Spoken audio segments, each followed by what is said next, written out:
2026-27 സാമ്പത്തിക വർഷ ബഡ്ജറ്റ് അവതരിപ്പിക്കുന്ന ഈ ഘട്ടം നഗരഭരണ ചരിത്രത്തിലെ ഒരു നിർണായക നാഴികക്കല്ലാണ്.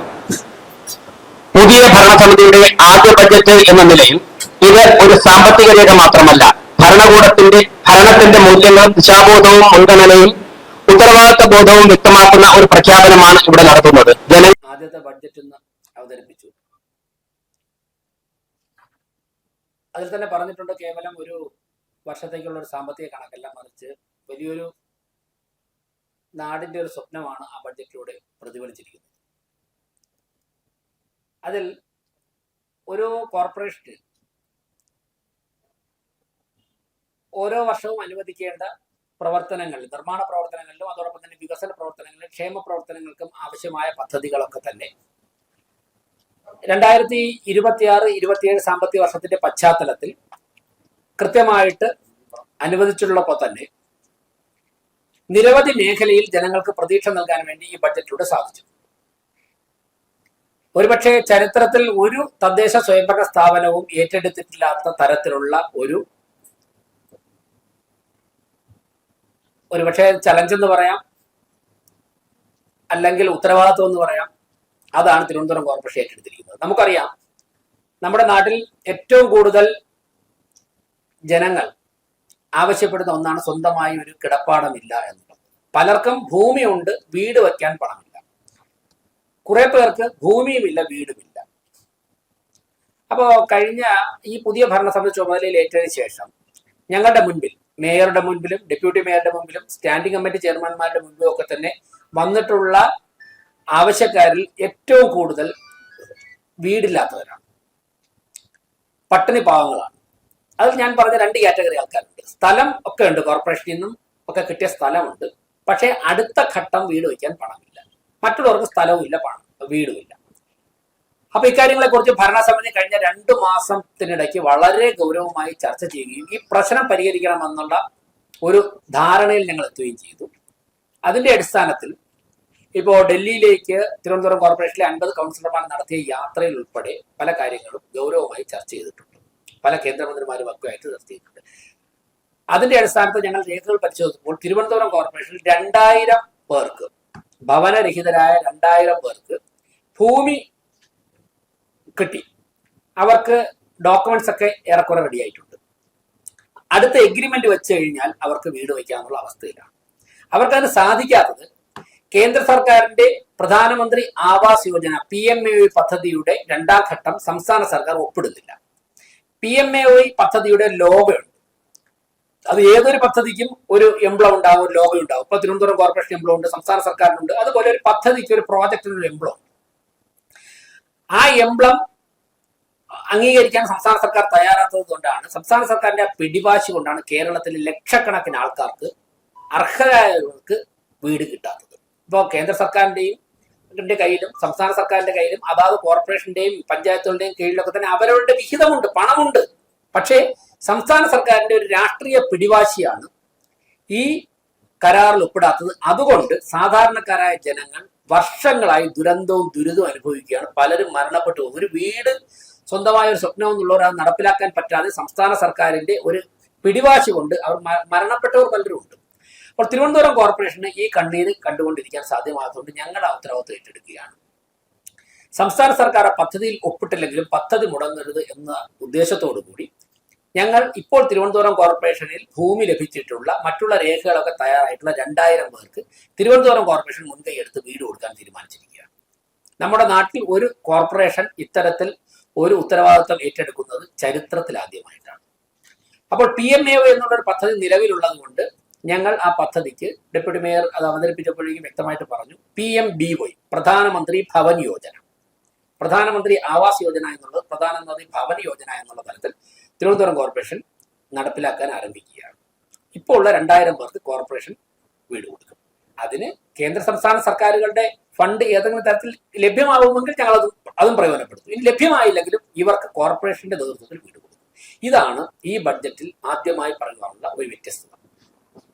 മറ്റൊന്ന് നമുക്കറിയാം, നമ്മളൊക്കെ തന്നെ പൊതുപ്രവർത്തകരെ കാണാൻ വേണ്ടി വരുന്ന മേയറെയൊക്കെ ഉൾപ്പെടെ, ഡെപ്യൂട്ടി മേയർ ഉൾപ്പെടെ കാണാൻ വരുന്ന ആവശ്യക്കാരിൽ നല്ലൊരു വിഭാഗവും ആരോഗ്യ മേഖലയിൽ അവർ അനുഭവിക്കുന്ന പ്രശ്നങ്ങളാണ്. അവരുടെ എന്താ ആരോഗ്യ അവരുടെ ചികിത്സ, അതോടൊപ്പം തന്നെ ബന്ധുക്കളുടെ ചികിത്സ, സാമ്പത്തികമായി പിന്നോക്കം നിൽക്കുന്നവരാണ് ഏറ്റവും കൂടുതൽ വരുന്നത്. അപ്പോൾ തീർച്ചയായിട്ടും ഈ ചുരുങ്ങിയ സമയത്തിനുള്ളിൽ സാധിക്കുന്ന കാര്യങ്ങളിലൊക്കെ ഇടപെടണം എന്ന് ഈ ഭരണസമിതി തീരുമാനിച്ചതിന്റെ അടിസ്ഥാനത്തിൽ മരുന്ന് വാങ്ങാനാണ് ഏറ്റവും കൂടുതൽ ചെലവ് വരുന്നത്. ഒരു ദിവസം കഴിക്കാനുള്ള ഒരു ടാബ്ലറ്റ് ഒന്ന് വാങ്ങിത്തരണം എന്ന് പറഞ്ഞു പോലും വൈകുന്നേരം 3 മണി മുതൽ 5 മണി വരെ മേയർ ജനങ്ങളെ കാണുന്ന സമയത്ത് ഞങ്ങളുടെ റൂമുകളിലേക്ക് കടന്നു വന്ന പാവപ്പെട്ട ആൾക്കാരുണ്ട്. അപ്പോ അത് മുഖവിലേക്ക് എടുത്തുകൊണ്ട് തിരുവനന്തപുരം കോർപ്പറേഷനിലെ 101 വാർഡുകളിൽ 50%, 40% മുതൽ 50% വരെ വില കുറച്ച് മരുന്നുകൾ ലഭിക്കുന്ന മെഡിക്കൽ സ്റ്റോറുകൾ സ്ഥാപിക്കാൻ തീരുമാനിച്ചിട്ടുണ്ട്. കേന്ദ്ര സർക്കാർ സ്ഥാപനവുമായി ബന്ധപ്പെട്ട് HLL-മായി ചേർത്തിട്ട്. അപ്പൊ 101 വാർഡിൽ സ്ഥാപിക്കുകയാണ് എല്ലാ കൗൺസിലർമാരും. അപ്പോൾ ചുമതല ഏറ്റെടുത്ത ദിവസം ഞങ്ങൾ പറഞ്ഞു 101 വാർഡിനെയും ഒറ്റ യൂണിറ്റായി കണ്ടുകൊണ്ടുള്ള വികസനമായിരിക്കും തിരുവനന്തപുരം കോർപ്പറേഷൻ വിഭാവനം ചെയ്യുന്നത് എന്ന് പറഞ്ഞത് അക്ഷരാർത്ഥത്തിന് ശരിയാവുകയാണ്. മറ്റൊന്ന് നമുക്കറിയാം, ബ്ലഡ് ടെസ്റ്റ് ഉൾപ്പെടെ ഇപ്പൊ ഷുഗർ ആയിക്കോട്ടെ, കൊളസ്ട്രോൾ ആയിക്കോട്ടെ, ഡീറ്റെയിൽ ചെക്കപ്പുകൾ ആയിക്കോട്ടെ, അത് നടത്തുമ്പോഴേക്കും 1000-കണക്കിന് രൂപയാണ് ആകുന്നത്.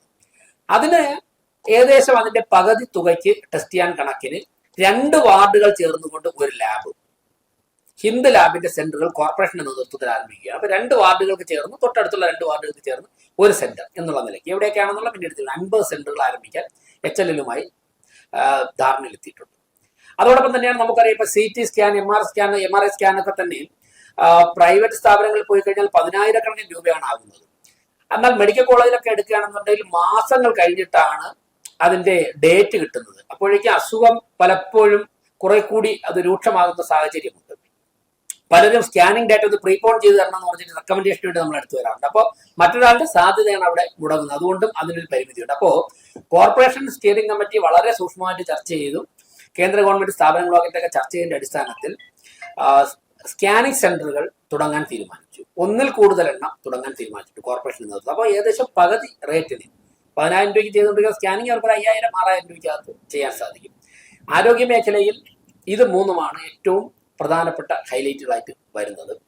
മറ്റൊന്ന് ഞങ്ങൾ പറഞ്ഞിരുന്നു, ജീവനക്കാരാണ് ഒരു പ്രസ്ഥാനത്തിന്റെ ഏറ്റവും വലിയ, ജനങ്ങളാണ് ഏറ്റവും പ്രധാന ഒരു കരുത്ത്. അതോടൊപ്പം തന്നെ ജീവനക്കാരിലൂടെയാണ് ഒരു പ്രസ്ഥാനത്തിന്റെ പ്രവർത്തനം ജനങ്ങളിലെത്തുന്നത്. അതുകൊണ്ട് തന്നെ തിരുവനന്തപുരം കോർപ്പറേഷനിലെ മുഴുവൻ ജീവനക്കാർക്കും, കൗൺസിലർമാർക്കും, മുൻ കൗൺസിലർമാർക്കും, ജനപ്രതിനിധികൾ ഒരുപാട് അധ്വാനം ഈ നാടിന് വേണ്ടി, കോർപ്പറേഷന് വേണ്ടി നടത്തിയിട്ടുണ്ട്. അതൊക്കെ തന്നെ മുഖവിലേക്ക് എടുത്തുകൊണ്ട് അവർക്ക് ന്യായവിലയ്ക്ക് ക്വാളിറ്റിയുള്ള സാധനങ്ങൾ വാങ്ങാൻ, ഉൽപ്പന്നങ്ങൾ വാങ്ങാൻ വേണ്ടി സൂപ്പർ മാർക്കറ്റ് കോർപ്പറേഷൻ തന്നെ ആരംഭിക്കുകയാണ്. മറ്റൊന്ന് ഡെപ്യൂട്ടി മേയർ അവതരിപ്പിച്ചപ്പോഴേക്കും ഉള്ള പല കാര്യങ്ങളും, ജനക്ഷേമപരമായ പല കാര്യങ്ങളുമുണ്ട്. അതോടൊപ്പം തന്നെ അത്യന്താധുനിക സൗകര്യങ്ങളോടുകൂടി കോർപ്പറേഷൻ ഒരു പുതിയ കെട്ടിടത്തിലേക്ക് മാറണം, കെട്ടിടം പണിയണം എന്നുള്ള ആവശ്യം പലരുടെയും ഭാഗത്തുനിന്ന് വന്നിട്ടുണ്ട്. വർഷങ്ങളായി ഇപ്പോൾ ഇതിലൊക്കെ പല മുറികളും കണ്ടാൽ അറിയാൻ ചോർന്നൊലിക്കുന്നതാണ്. ഉദ്യോഗസ്ഥർക്കും തന്നെ ഇപ്പോൾ ഷെൽഫുകളും ഒക്കെ തന്നെ ഇരിക്കുന്നത് നിങ്ങൾ വരുന്ന കൗൺസിൽ ലോഞ്ചിലാണ്. ജനങ്ങൾക്ക് കൊടുക്കാൻ കൊണ്ടുവന്ന കട്ടിലൊക്കെ ഇട്ടിരിക്കുന്നത് കൗൺസിൽ ഹാളിന്റെ സൈഡിലാണ് ഇട്ടിരിക്കുന്നത്. ഇപ്പോൾ 1-2 റൂമുകളിലെ ബാത്റൂമാണ് ആൾക്കാർക്ക് നന്നായിട്ട് ഉപയോഗിക്കാൻ സാധിക്കുന്നത്. അപ്പൊ അവിടെയൊക്കെ നമ്മൾ വീണ്ടും പണം മുടക്കിക്കൊണ്ടിരുന്നു കഴിഞ്ഞാൽ ഇത് കുറെ ഒരു പരിധി വരെ അത് നഷ്ടമായിരിക്കും. അപ്പം നമുക്കൊരു മോസ്റ്റ് മോഡേൺ ആയിട്ടുള്ള, ലോകത്തിലെ എല്ലാ സാങ്കേതിക വിദ്യകളും ഉപയോഗിക്കാൻ സാധിക്കുന്ന, നമ്മുടെ ഈ രാജ്യത്തെ അല്ലെങ്കിൽ ലോകത്തിലെ ഏറ്റവും നല്ല പട്ടണമാകാൻ തരത്തിലുള്ള സൗകര്യങ്ങൾ ഉപയോഗിക്കാൻ കഴിയുന്ന ഒരു കെട്ടിടത്തിനെ കുറിച്ച്, പുതിയൊരു ബിൽഡിങ്ങിനെ കുറിച്ച് ബഡ്ജറ്റിൽ പറഞ്ഞിട്ടുണ്ട്. അപ്പൊ ഇങ്ങനെയുള്ള നമ്മുടെ നഗരത്തിന് ഏറ്റവും മുൻനിരയിൽ എത്തുവാനുള്ള, രാഷ്ട്രീയമായും ഭരണപരമായും എത്തുവാനുള്ള എല്ലാ സാധ്യതകളും നിലനിർത്തിക്കൊണ്ടുള്ള ബഡ്ജറ്റാണ് അവതരിപ്പിച്ചിരിക്കുന്നത്. എനിക്കൊന്ന് കോർപ്പറേഷന്റെ ചരിത്രത്തിൽ ഡെപ്യൂട്ടി മേയർ ആശാനാഥ് അവതരിപ്പിച്ചതുപോലൊരു ബഡ്ജറ്റ് ഇതുവരെയും വന്നിട്ടില്ല എന്നുള്ള, എല്ലാ മേഖലയും സ്പർശിച്ചിട്ടുണ്ട്. ഇനി വരാൻ പോകുന്ന ദിവസങ്ങളിലെ ചർച്ചകളിൽ എന്തെങ്കിലും വ്യത്യാസം വന്നെങ്കിൽ അത് പറ്റും. സ്കൂൾ കുട്ടികൾക്ക് ഭക്ഷണം കൊടുക്കാൻ വേണ്ടി 7 രൂപയായിരുന്നു പ്രഭാത ഭക്ഷണം, അത് 10 രൂപയാക്കി മാറ്റിയിട്ടുണ്ട്.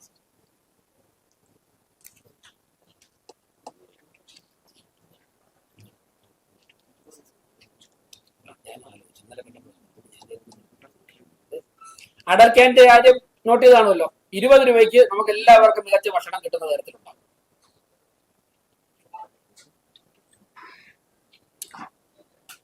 വേറെ എന്തെങ്കിലും ചോദിക്കാൻ? ഇത് അമൃത് ഫാർമസി ജനൌഷധിയല്ല. 101 വാർഡിൽ 50% വിലയ്ക്ക് മരുന്ന് കിട്ടുകയാണ്. എല്ലാ അലോപ്പതി മരുന്നും കിട്ടും. നമുക്കറിയാം, പരമ്പരാഗതമായി പുത്തരിക്കണ്ടത്ത് കൃഷി ചെയ്യുന്ന നെല്ലാണ്, നെൽക്കതിരാണ് പത്മനാഭസ്വാമി ക്ഷേത്രത്തിൽ നിറപുത്തരിക്ക് ഉൾപ്പെടെ പ്രയോജനം. അതിന് വലിയൊരു സങ്കല്പമുണ്ട്, വലിയൊരു പാരമ്പര്യമുണ്ട്. ഈ പാരമ്പര്യവും തനിമയൊക്കെ നമ്മുടെ നാട്ടിൽ നിന്ന് ഓരോന്നോരോന്നായിട്ട് നഷ്ടപ്പെട്ടു പോയാൽ പിന്നെ ഈ നാട് തന്നെ കാണുകയില്ല. അപ്പോൾ ഒരു ഭരണസമിതിയുടെ ഉത്തരവാദിത്വം ഈ പാരമ്പര്യവും തനിമയും നമ്മുടെ നാടിനെ നാടായിട്ട് നിലനിർത്തണം. മാറിയ സാഹചര്യങ്ങളിലും ആ തനിമ, ആ പാരമ്പര്യം എങ്ങനെ നിലനിർത്താം എന്നുള്ളതാണ്, ആചാരക്രമങ്ങളൊക്കെ തന്നെ. എങ്കിൽ മാത്രമേ ഈ നാട് നാടായിട്ട് നിലനിൽക്കുകയുള്ളൂ. അപ്പോ പലപ്പോഴും മറ്റെവിടെയെങ്കിലും കൊയ്തിട്ട് കൊണ്ടുവന്ന് കാറിൽ കൊണ്ടുവന്ന് കറ്റ കൊടുക്കുന്ന സാഹചര്യമൊക്കെ ഉണ്ടായിട്ടുണ്ട് അല്ലേ? അപ്പോൾ ആ സാഹചര്യത്തിൽ പത്മനാഭസ്വാമി ക്ഷേത്രവുമായിട്ട് ബന്ധപ്പെട്ട് നിരവധി പേരുടെ ഭാഗത്തുനിന്ന്, ജനങ്ങളുടെ ഭാഗത്തുനിന്ന് അതിലൊരു വ്യത്യാസം വരണം എന്ന് പറഞ്ഞു. നമുക്കങ്ങനെ കൃഷി ചെയ്യാനുള്ള സ്ഥലവും അവിടെ ഉണ്ട്, സ്ഥലമുണ്ട് അവിടെ. പത്മനാഭസ്വാമി പുത്തരിക്കണ്ട മൈതാനത്ത് തന്നെ ഇങ്ങനെ കൃഷി ചെയ്യാനുള്ള സ്ഥലമുണ്ട്. അപ്പൊ അതിനെ പരിപാലിച്ച് അതിൽ സംസ്ഥാന സർക്കാരിന്റെ കൃഷി വകുപ്പുമായിട്ട് സംസാരിക്കണം, കോർപ്പറേഷന്റെ കാർഷിക മേഖലയിലുള്ളവരുമായിട്ട് സംസാരിക്കണം. ചർച്ചകൾ നടന്നു കഴിഞ്ഞു. അവിടെ തന്നെ കൃഷി ചെയ്യാൻ തീരുമാനിച്ചു. ചർച്ച ചെയ്യണം, ഇതൊരു ആശയമാണ്. അതായത് പുതിയ നഗരസഭാ കെട്ടിടം അത്യന്താധുനിക സൗകര്യങ്ങളോടുകൂടി വേണം.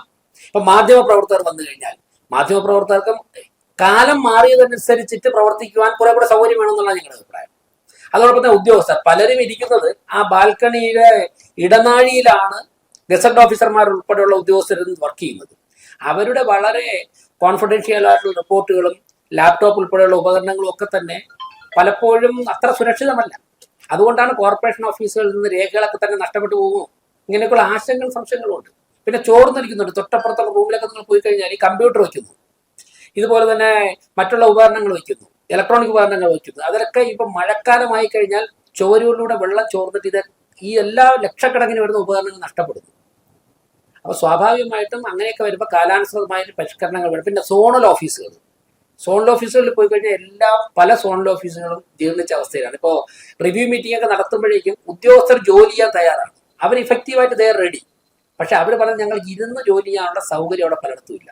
അപ്പൊ അവിടെ ഓരോ സ്ഥലത്തുകളിൽ എഞ്ചിനീയറിംഗ് സെക്ഷനിലെ ഉദ്യോഗസ്ഥർ അല്ലെങ്കിൽ ആ ടീം, മരാമത്ത് ടീം പരിശോധിച്ച് ഹെൽത്തിന്റെയൊക്കെ സ്റ്റാൻഡിംഗ് കമ്മിറ്റി ഉൾപ്പെടെയുള്ളവർ പരിശോധിച്ചതിന് ശേഷം ചെയ്യണം. അപ്പൊ ടൗൺ പ്ലാനിംഗ് സ്റ്റാൻഡിംഗ് കമ്മിറ്റി ചെയർമാനുണ്ട്. വളരെ വിശദമായ ചർച്ച സ്റ്റാൻഡിംഗ് കമ്മിറ്റി നടത്തും. നഗരത്തിൽ എവിടെയാണ് നമുക്ക് പുതിയ ബിൽഡിംഗ് ചെയ്യാൻ പറ്റുന്നത്, എന്താണ് സാഹചര്യം, അതിനുശേഷം മാത്രമേ സ്ഥലമൊക്കെ തീരുമാനിക്കൂ.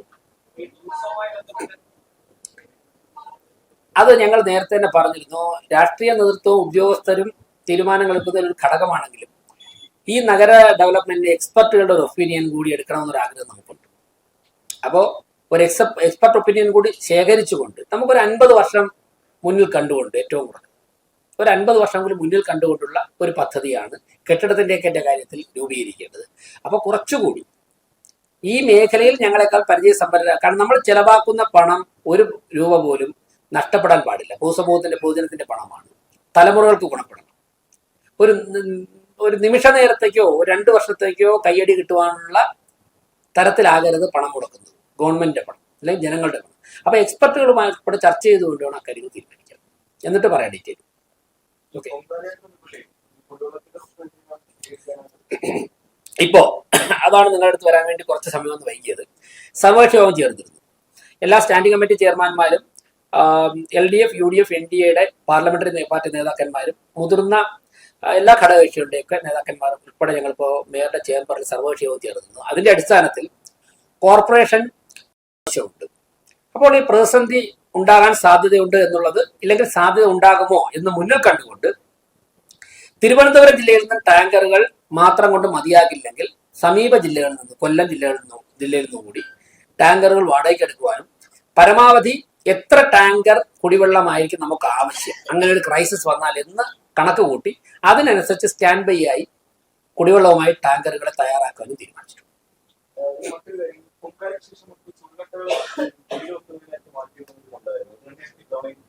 എല്ലാ കാര്യങ്ങളും പൊങ്കാലയുടെ കാര്യങ്ങൾ വിശദീകരിക്കാൻ വേണ്ടി ബഡ്ജറ്റ് കഴിഞ്ഞാൽ ഉടനെ, ബഡ്ജറ്റ് ചർച്ച കഴിഞ്ഞാൽ ഉടനെ തന്നെ പത്രസമ്മേളനമുണ്ട്. അതിൽ ഓരോ കാര്യങ്ങളും ഓരോ ദിവസമുള്ള കാര്യങ്ങൾ പറയാം.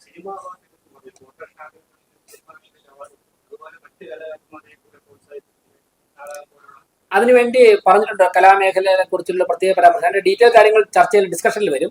ഇപ്പോ ബഡ്ജറ്റിൽ ഒരു ആശയമാണ് പറഞ്ഞത്. ഇപ്പൊ കഴിഞ്ഞ ദിവസം എഡ്യൂക്കേഷൻ സ്റ്റാൻഡിംഗ് കമ്മിറ്റി മാനവീയ വേദിയിൽ ഒരിക്കലും നടത്തിയിട്ടില്ല ഇതൊരു സ്കൂൾ കുട്ടികൾക്ക് ഒരു അംഗീകാരം. നമ്മുടെ സ്കൂളിൽ 385 പേരെയാണ് സ്റ്റാൻഡിംഗ് കമ്മിറ്റി കോർപ്പറേഷൻ ആദരിച്ചത്. അതൊരു തുടക്കമാണ്. ഇതിനെ എങ്ങനെ പരമാവധി ജനങ്ങൾക്ക് പ്രയോജനകരമായ രീതിയിൽ നമുക്ക് ലഭ്യമായ സമയത്തിനുള്ളിൽ, ഇപ്പൊ സ്കൂൾ കുട്ടികൾ പലപ്പോഴും പരീക്ഷയ്ക്ക് വരുമല്ലോ, ആലോചിച്ചതിന് ശേഷം അവരുടെ മുതിർന്ന പൗരന്മാരുടെ കലാ പരിപാടികൾ ഇതൊക്കെ തന്നെ ആലോചിക്കുന്നു.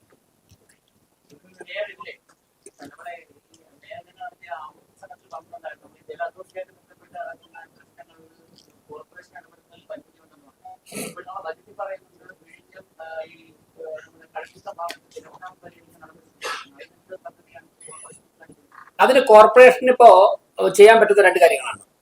ഒന്ന്, കോർപ്പറേഷന്റെ തനത് ഫണ്ടിൽ നിന്ന് ഇതിനാവശ്യമായി നമുക്ക് നൽകാൻ സാധിക്കുന്ന തുക നൽകാൻ സാധിക്കും. ഇതാണ് ഒന്ന്. മറ്റൊന്ന്, കേന്ദ്ര ഗവൺമെന്റുമായി സംസാരിച്ചതിന് ശേഷം കോർപ്പറേഷൻ ഉൾപ്പെടെ ചെയ്യാൻ ഞങ്ങൾക്ക് അധികാരമുള്ളതും സാധ്യമാവുന്നതുമായ മുൻകൈ എടുത്തുകൊണ്ട് കേന്ദ്ര ഗവൺമെന്റിന് വിവിധ പദ്ധതികളുണ്ട്. പ്രത്യേകിച്ച് ക്യാപിറ്റൽ സിറ്റിയാണ്. ക്യാപിറ്റൽ സിറ്റിയിലെ കോർപ്പറേഷൻ ആകുമ്പോഴേക്കും അതിന് ചില പരിഗണനകൾ കൂടുതൽ ലഭിക്കാറുണ്ട്. അങ്ങനെയുള്ള പദ്ധതികൾ ലഭ്യമാക്കി എടുക്കുവാൻ വേണ്ടിയുള്ള ചർച്ചകളിലും ഇടപെടലുകളിലും ഞങ്ങൾക്ക് പങ്കാളിയാവാൻ സാധിക്കും. അത് ഞങ്ങൾ അങ്ങോട്ട് സംസ്ഥാന സർക്കാരിനെയും കേന്ദ്ര സർക്കാരിനെയും സമീപിക്കും.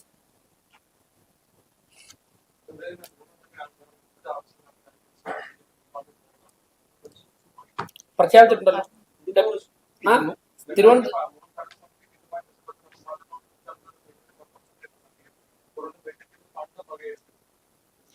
ഇപ്പോൾ ഡെപ്യൂട്ടി മേയർ പ്രഖ്യാപിച്ചാൽ 200 ശുചിമുറികൾ തിരുവനന്തപുരം കോർപ്പറേഷൻ 200 ശുചിമുറികൾ നിർമ്മിക്കുമെന്നാണ് പറഞ്ഞിട്ടുള്ളത്. അതൊന്നും നീളില്ല. 200 ഇടങ്ങൾ, 200 സ്റ്റാച്യു ഉണ്ടാവും. സ്റ്റാച്യു ഒക്കെ ഉണ്ട്. സ്റ്റാച്യു അതുപോലെ തന്നെ ഈസ്റ്റ് ഫോർട്ട് ഇതൊക്കെ ഉണ്ടാവും. ഹാർട്ട് ഓഫ് ദ സിറ്റി എന്തായാലും കവർ ചെയ്തല്ലേ. മാലിന്യ സംസ്കരണം പറഞ്ഞിട്ടുണ്ട്. നമ്മളിപ്പോ അത് മേയറുടെയും ഡെപ്യൂട്ടി മേയറുടെയും പ്രസംഗങ്ങളിൽ വന്നിട്ടുണ്ട്. അതായത് നിലവിലുള്ള മാലിന്യ സംസ്കരണ പദ്ധതികളിൽ വിജയകരമായി നടപ്പിലാക്കി കൊണ്ടുപോകുന്ന ഏതൊക്കെ പദ്ധതികൾ നിലനിർത്താൻ സാധിക്കും.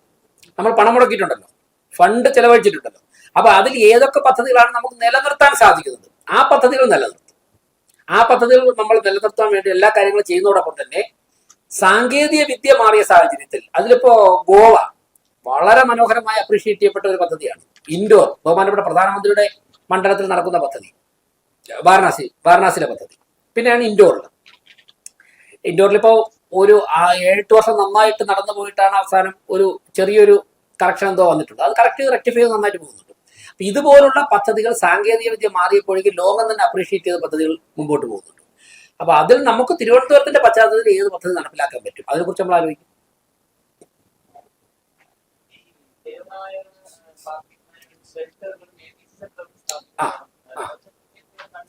അതിന് NGOകളുമായിട്ട് ചർച്ച നടത്തി. ഒരു NGO 2 ഏക്കർ ഭൂമി ഏറെക്കുറെ അവരെ ലീസിനെടുക്കുവാനുള്ള ധാരണയായിട്ടുണ്ട്. കരാറിൽ ഒപ്പിട്ടോന്ന് അറിയില്ല. പല NGOകളുമായിട്ട് ഒരു 4-5 NGOകളുമായിട്ട് ഇപ്പോൾ ചർച്ചയുണ്ട്. 1-2 property health standing committee chairman ഉൾപ്പെടെ ഞങ്ങൾ പോയി കണ്ടിരുന്നു. അപ്പോൾ നമ്മുടെ നാഷണൽ ഡയറി ഡെവലപ്മെന്റ് ബോർഡിലെ ഉദ്യോഗസ്ഥർ വന്ന് ചില പ്രോപ്പർട്ടികൾ കണ്ടിരുന്നു. നാഷണൽ ഡയറി ഡെവലപ്മെന്റ് ബോർഡിലെ ഉദ്യോഗസ്ഥർ പൂവാറിലെ ഇപ്പോ നമ്മൾ തെരുവുനായ്ക്കളെ പാർപ്പിച്ചുള്ള ഷെൽട്ടർ പോയി സന്ദർശിച്ചിരുന്നു. സംസ്ഥാന സർക്കാർ പൂവാറിൽ പിന്നെ പ്രവർത്തിക്കുന്ന ഷെൽട്ടർ ഇപ്പൊ കോർപ്പറേഷന്റെ 50 നായ്ക്കളെ അവിടെ നമ്മൾ പാർപ്പിച്ചിട്ടുണ്ടല്ലോ. അത് നിയമവിധേയന പ്രവർത്തിക്കുന്ന ഷെൽട്ടർ ആണെന്നും അതിനെതിരെ ആരെങ്കിലും അതിന്റെ പ്രവർത്തനത്തിൽ തടസ്സപ്പെടുത്തിയാൽ അവിടുത്തെ SHO ഷെൽട്ടറിന് സംരക്ഷണം കൊടുക്കണമെന്ന് സംസ്ഥാന സർക്കാരിന് ഓർഡർ ഇറക്കിയിട്ടുണ്ട്. അതാണ് മേയറുടെ ആമുഖ പ്രസംഗത്തിൽ സംസ്ഥാന സർക്കാരിന്റെ അംഗീകാരം ലഭിച്ചിട്ടുണ്ടെന്ന് പറഞ്ഞത്. അത് അനുപമ IASന്റെ ഉത്തരവുണ്ട്, കണ്ടു കാണുമെന്നാണ് വിശ്വസിക്കുന്നത്.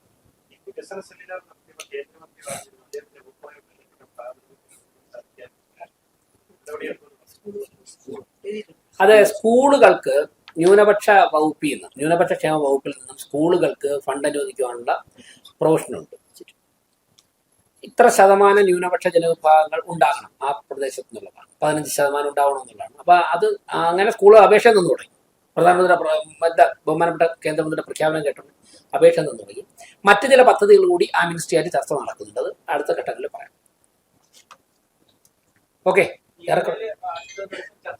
എന്തേ 2 ദിവസം ചർച്ച ഉണ്ടല്ലോ. പ്രതിപക്ഷ ആൾക്കാർ പോലും കൈയടിക്കുന്ന ബഡ്ജറ്റാണ്. പലരും ഒന്ന് അവർ കൈയടിച്ചതാണ് ഞാൻ പറഞ്ഞത്. 101 വാർഡിലും അവർക്ക് ജനങ്ങളുടെ ഇടയിൽ അവരുടെ വാർഡുകളിലൊക്കെ വീട് കൊടുക്കുകയാണ്. കേരളത്തിൽ ഏതൊരു തദ്ദേശ സ്ഥാപനമാണ് അതിനാണ് ഈ ഇത് ചെയ്യാൻ? ഞാൻ മറ്റുള്ളവർ ചെയ്തില്ലെന്നല്ല, ആലോചിക്കണം. നമ്മുടെ മുൻപിൽ വീടില്ലാത്ത വരുന്ന ജനങ്ങൾക്ക് ഇപ്പോ ഇടതുപക്ഷം ഭരിക്കുന്ന തദ്ദേശ സ്ഥാപനങ്ങളൊക്കെ ഉണ്ടല്ലോ കേരളത്തിൽ. അവരൊക്കെ ഏറ്റവും സ്വീകാര്യത സന്തോഷത്തോടെ ഇരിക്കുന്ന എല്ലാ 101 കൗൺസിലർമാരും വാർഡുകളിലേക്ക് പോകും. ഓക്കെ, നന്ദി, നമസ്കാരം. എല്ലാവരും ഭക്ഷണം കഴിക്കണം.